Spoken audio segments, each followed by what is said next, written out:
module 4.2. We're going to address the big hitters today. So you've gone through module 4.1 talking about your sales mindset. And for many of you, I know there are things that pop up which are really consistent, constant issues and things that are hard to get your mind around. And so I've chosen the 3 biggest hitters that I see, not only that I've experienced and the questions that I had around sales mindset when I was going through this stuff, but also what I consistently see my clients and just people in my community coming up against when they try to move into a sales mindset that is actually effective and brings them income. So there's 3 major ones, 3 major experiences that people have that I have had and know how it feels when moving into this sales mindset thing that often don't get addressed in these kind of courses. So I'm going to do that today. Okay, so the first really big hitter is you're trying to move into a sales mindset, you're doing all the things, but what if you are actually desperate for money? Okay, so you're in a position where you can't pay your rent, you can't pay your bills, you're actually desperate for money, and you're trying to move into a sales mindset, but thinking about abundance when you are experiencing lack is one of the hardest things that I've ever been through. And it is one of the consistent things that I know I need to work on over and over and over again, because that intense lack mindset, when you have experienced lack, when you have experienced desperation, when you haven't known how to feed your baby, for example, or you have been in a position where you're going to lose your house, you're going to become homeless. That's something I've had. Or where you can't pay your medical bills, okay, which I've had clients experience that, where your credit card bill is crippling you, where you really don't even have the money for basic daily necessities. How the fuck do you move into a mindset where you're completely open and you trust the universe because you haven't experienced any reason to trust it, okay? If you've never experienced this, it's not going to make sense to you. If you are living this, or you have lived this, or you do live this as a periodic experience, then you'll know exactly what I'm talking about. Here's what I want to tell you. While you're sitting in the desperation energy, you can never make a sale. And I know you know this, and I know that's fucking frustrating. But while we're experiencing desperation, it's impossible to create a long-term effect, a positive long-term effect. What you may be able to do, and what some of you may be doing now, is when your back's really up against the wall, you're suddenly fucking brilliant. You come up with all your best ideas and you're like, bang, bang, bang, bang, I can make this work. But then again, as soon as you've done that, you experience lack, you experience desperation. So it is a constant cycle and roller coaster effect of, oh my God, I'm so great, and oh my God, I'm so fucked. And then it's up and down and up and down. You're burning this energy all the time of like, am I okay? Yes, I'm okay. No, I'm not okay. Yes, I'm okay. No, I'm not okay. Now, what I will tell you is when you start to even this out, where the highs aren't so high and the lows aren't so low, that's when money becomes more consistent. So the key is managing that emotional experience to try and even it out.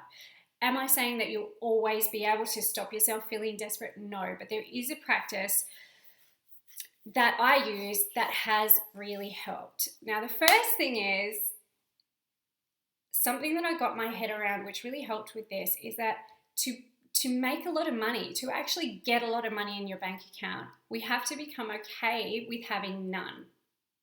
So that emotional roller coaster is not about how much money is in the bank, because you can have this emotional roller coaster, and if this is you, you have this emotional roller coaster, whether there's a lot of money in your bank or a little bit. You experience this because you either have a lot of money and then you spend it, or something comes up and you lose it, and so you keep continuing the roller coaster. It's not actually about the dollar value. It is about how we feel about the amount of money that's in our bank account. So if you feel really freaking stressed out when there's $1,000 in your bank account, and this is what I call the safety buffer, right? I teach about a safety buffer, like increasing your safety buffer so your anxiety starts at a higher number. Now, if your anxiety starts at $1,000 in your bank account and you start to increase that, you put more money in your bank account, but you haven't dealt with the internal stuff, then you're just going to always put your money back to 1,000, right? Because that's your creative space. If your dollar value is zero, your anxious dollar value is zero, so you don't start panicking until you get to zero, then this is when you're actually having a desperate experience, where you are in the position where you really have no money, okay? The permeating fear that we experience of not having enough sucks you down into it like a black pit of emptiness. You know what this is like, right? And nothingness. And that pit of emptiness expands itself. So every time we allow ourselves to be panicked about money, panicked about the balance, we experience more of the same. So we start creating more panic, more desperation, more freakouts all the time. And sometimes I see this in my clients that it happens more for people who are kind of thrill-seeking personalities. Like you've got a thrill-seeking element to your nature and you're experiencing it through your money, okay? So just as a check-in, I want you to think about, do you feel super fucking powerful when your back is up against the wall and you're desperate and you suddenly pull out of nowhere this brilliant idea and you make more money than you ever have before? Or you come up with something amazing and you suddenly can get the house of your dreams and you suddenly can get all the things you want, but you have to be desperate before you do it. I would encourage you, if that's you, to think about, are you actually an adrenaline junkie? And is money the place? Because money is a really good indicator of our relationship with the universe and our trust with the universe. Are you using money as the place to get your thrills? Okay, and maybe you don't enjoy it, but it is thrilling to have your back up against the wall and to suddenly be desperate and suddenly pull things out of nowhere. That, if you want consistency and less of the roller coaster, that is definitely something to look at and something to work on. But the more we feed the desperation mindset, the more true it is, okay? So how to break this part, which is can shift everything for you just on its own. What's needed here is a daily practice to break that, because this is deep, strong, really powerful stuff that isn't going to go away with one meditation. Does that make sense? Excuse me, I'm just going to open the door 1 second so I can hear my son if he wakes up.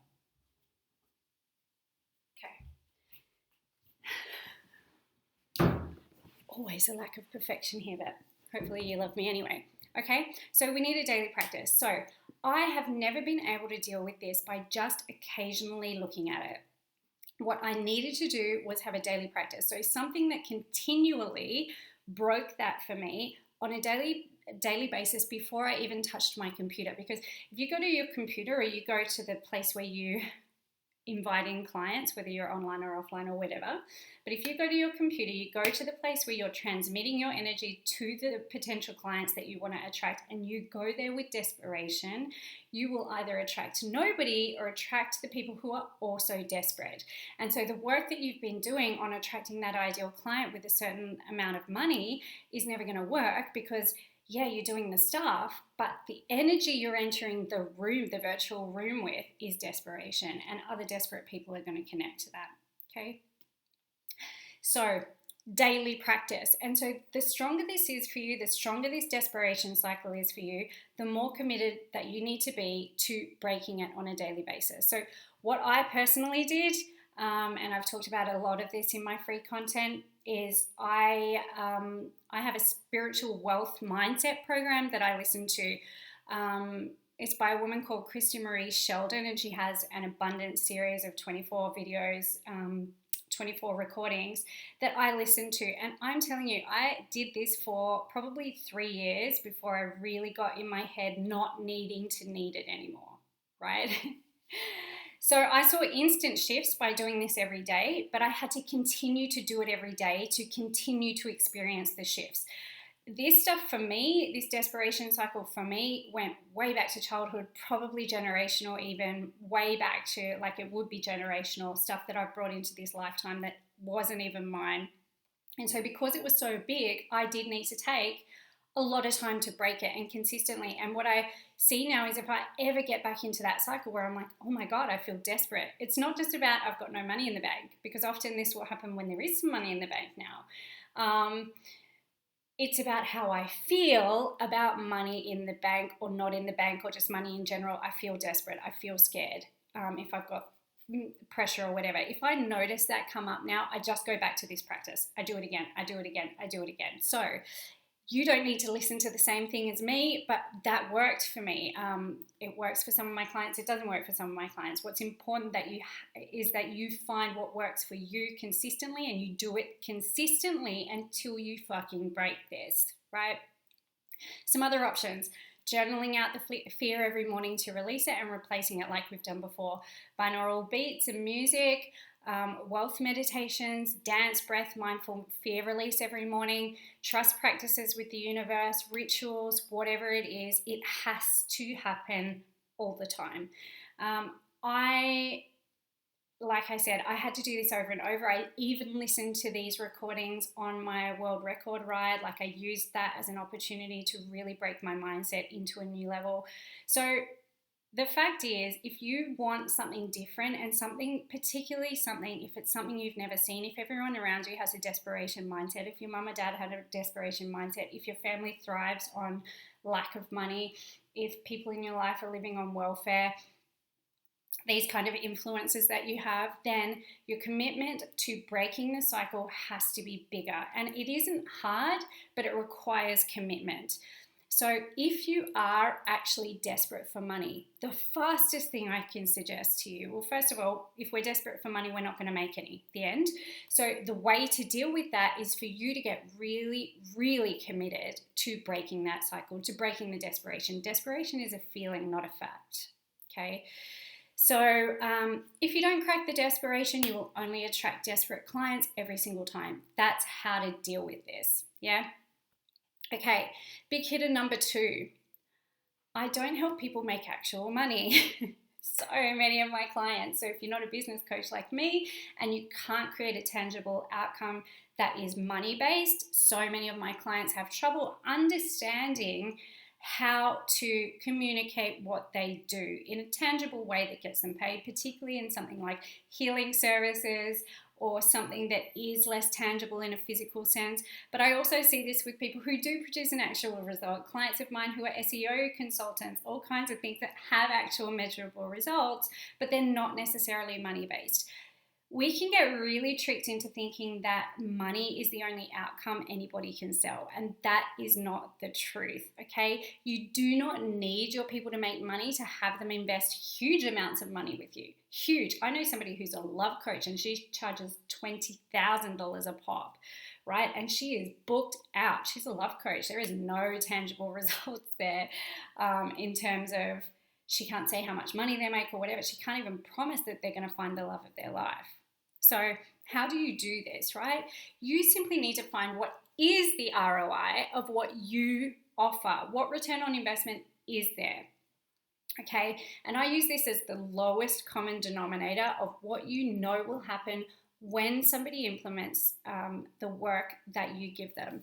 So how do you quantify this? I've written this twice. Go to the lowest possible denominator, meaning what will happen every single time.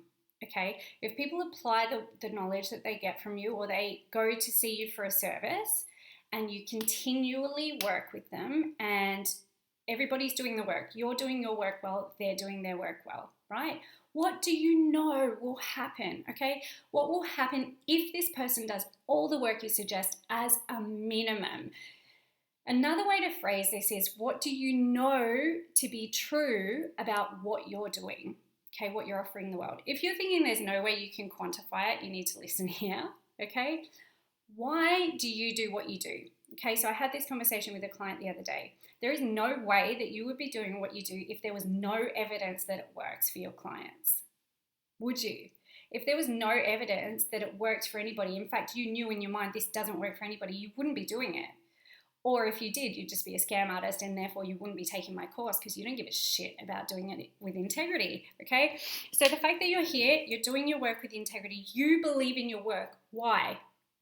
Okay? Why do you believe in what you're doing? That is the tangible thing. So you have seen evidence for yourself of what you're doing working, and you're now giving that to other people. Okay, there is no way you're pouring yourself into an expertise that has no evidence at all. So when it works, how do you measure it? And make your own return on investment measure. That's it. Okay, number 3, a quick break for work and baby. So my audience don't have the kind of money that I charge. Now, you might have plenty of evidence for this, like you might have had so many people tell you they can't afford you, and so many people or be thinking about my kind of ideal client is in a position where they don't have money. And of course, we talked about that in